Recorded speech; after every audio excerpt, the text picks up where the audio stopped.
Hello अस्सलाम वालेकुम। मेरा नाम एहतशाम पंवर है और मैं एक फिज़िकल थेरेपिस्ट हूँ। और आज जो कि मेरे पास एक पेशेंट आया क्लिनिक में जिसकी राइट साइड की टांगें और हाथ दोनों के अंदर वीकनेस थी आफ्टर अ स्ट्रोक।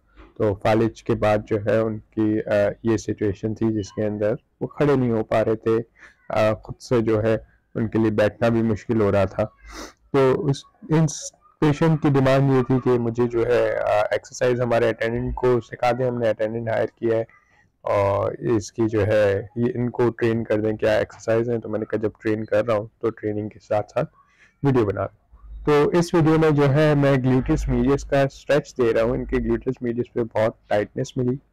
बाकी जो है नी और एंकल में जो है हमें फ्लेसिडिटी मिली है। फ्लेसिडिटी से मुराद बहुत कमज़ोर है।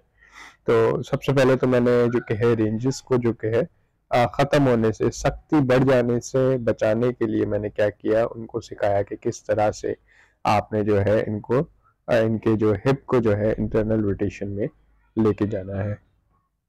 तो इस तरह इस वीडियो में देख सकते हैं हमने क्या किया। स्ट्रेच किया, 10 सेकंड का होल्ड किया, फिर छोड़ दिया, फिर स्ट्रेच किया, 10 सेकंड का होल्ड किया, फिर उसके बाद छोड़ देंगे। तो इस तरह से ये हमने इनको पहली एक्सरसाइज बताई। फिर नेक्स्ट एक्सरसाइज जो मैंने इनको बताई है उसमें मैंने इनको नी जो इनका घुटना है और इनके जो कूला है, इनका जो हिप जॉइंट है, दोनों की फ्लेक्सिबिलिटी बढ़ाने के लिए इनको एक्सरसाइज बताई है जिसमें इन्होंने नी पूरा बेंड करना है और चेस्ट की तरफ जितना जा सकता है वहां तक लेकर जाना है। तो इसमें इनको पेन थोड़ा ज़्यादा था। उसकी वजह ये है कि इनको हाइपर एल्जेसिया था। इनको पेनफुल स्टिमुलेशन ब्रेन इनको ज़्यादा दे रहा था, जितना पेन है नहीं उससे ज़्यादा बता रहा था। तो मैंने इनके अटेंडेंट को ट्रेन कर दिया था कि आपने जो है इनको पेन थोड़ा बहुत होगा तो उस हिसाब से स्लोली लेके जाना है और इनसे परमिशन लेके फिर जो कि है एक्सरसाइज करनी है।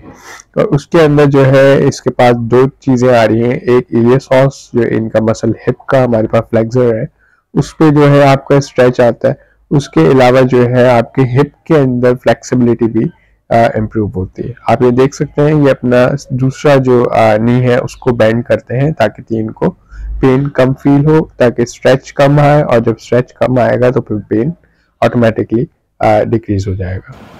जब ये इस तरह से हम खींचते हैं ना तो यहाँ वाला मसल जो है स्ट्रेच होता है। ठीक है, मतलब आप खींच इस टांग को रहे हो, मसल यहाँ वाला स्ट्रेच होता है। ठीक है, इस तरह से होता है। कॉन्ट्रा ल्यूट्रल इन दोनों का बैलेंस है। तो जब ये इसको फ्लेक्स कर देंगे, ये इसको मोड़ लेंगे, फिर उससे क्या होगा, वहाँ पे प्रेशर पड़ना बंद हो जाएगा।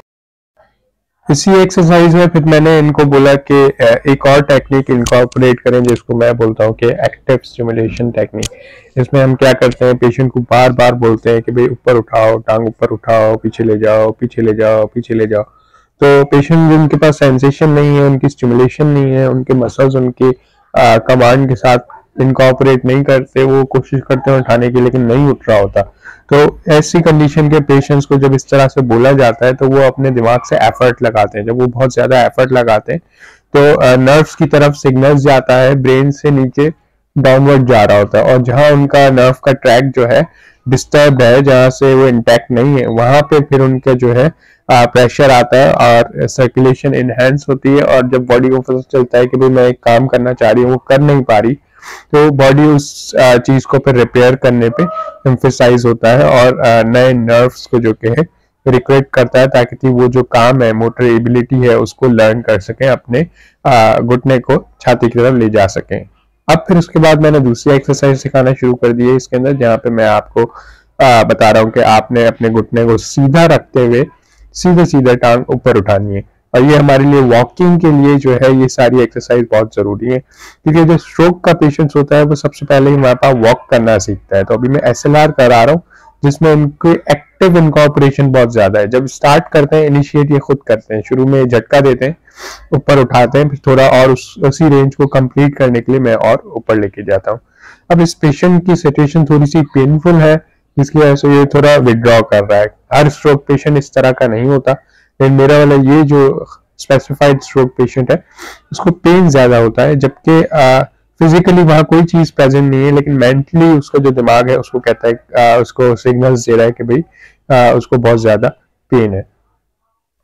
अब मैं आगे बढ़ गया अपनी फोर्थ एक्सरसाइज की तरफ। फोर्थ एक्सरसाइज और ज्यादा जो कि स्ट्रेंथनिंग वाली है और उनकी बॉडी में जो है ताकत पैदा करने वाली एक्सरसाइज है, जिसमें क्या किया हमने, दोनों घुटने मोड़ के और फिर पेशेंट को हम इंस्ट्रक्ट करते हैं कि अपनी जो कि अपना कमर जो है अपनी कमर जो है उसको ऊपर की तरफ उठाएं और होल्ड करने की कोशिश करें। तो 1-2 सेकंड होल्ड करें। हर पेशेंट की एबिलिटी अलग होती है। मेरा पेशेंट बहुत ज्यादा वीक है, इसकी वजह से ये 1-2 सेकंड भी होल्ड नहीं कर पा रहा, बस ऊपर जा रहा है फिर वापस आ रहा है, ऊपर जा रहा है फिर वापस आ रहा है। इसमें इससे भी ज्यादा वीक समटाइम्स पेशेंट होते हैं, तो अगर आपका पेशेंट इससे भी ज्यादा वीक है तो आप इसके अंदर उनको जो है नीचे से असिस्टेंस प्रोवाइड कर सकते हैं। एक्टिव असिस्टेड मूवमेंट कहलाएगी कि आप थोड़ी सी ताकत अपने हाथों की तरफ लगा रहे हो और पेशेंट थोड़ी सी खुद से ताकत लगा रहा है। हाथ की कोई है? तो ये 4 एक्सरसाइज हो गई टांगों की। फिर इनका जो हाथ है वो भी जो है जब ये रखते हैं तो उसको बिल्कुल जो कि लटका के रखते हैं और पेट की तरफ ला के ना यूं बंद करके रखते हैं। तो इसके लिए भी मैंने इनको पैटर्न ब्लॉकिंग एक्सरसाइज सिखाई, जिसमें इनका जो पैटर्न है, इनका हिप को जो है एक्सटर्नल रोटेशन में बाहर की तरफ लेके जाना है। फिर उसके बाद इनकी एल्बो जो है उसको बिल्कुल स्ट्रेट कर देना है और फिर इनकी जो रिस्ट है उसको नीचे की तरफ स्ट्रेच करना है।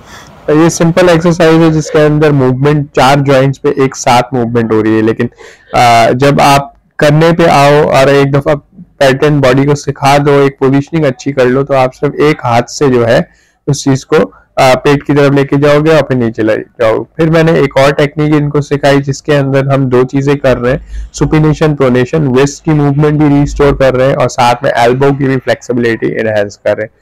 अब इसमें भी आप एक्टिवली पेशेंट को कहेंगे कि आप मेरे साथ करें, मेरे साथ करें, मेरे साथ करें, लेकिन जब एंड रेंज पे मतलब कोने पे आके तो उसको थोड़ा सा स्ट्रेच भी दे देंगे। तो यहाँ पे 2 चीजें एक साथ हो रही है, आप स्ट्रेचिंग भी कर रहे हो और मसल्स की एक्टिवेशन भी कराते हो पेशेंट को बार बार कमांड करके। कमांड लाउड होनी चाहिए ताकि पेशेंट सुने।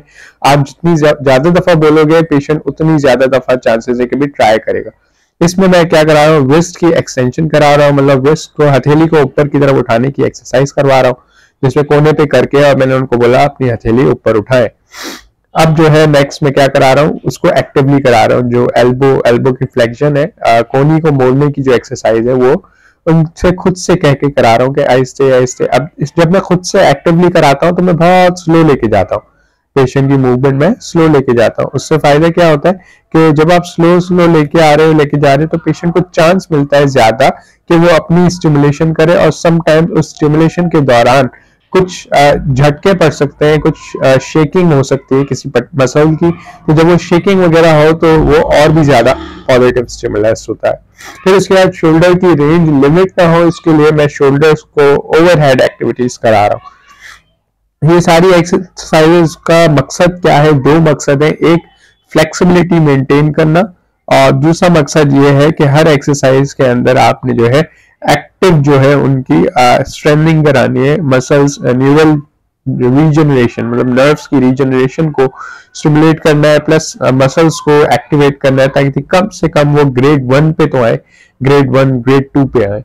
ठीक है, thank you so much for watching. Online या फिजिकल कंसल्टेशन के लिए नीचे दिए गए नंबर पे राब्ता करें।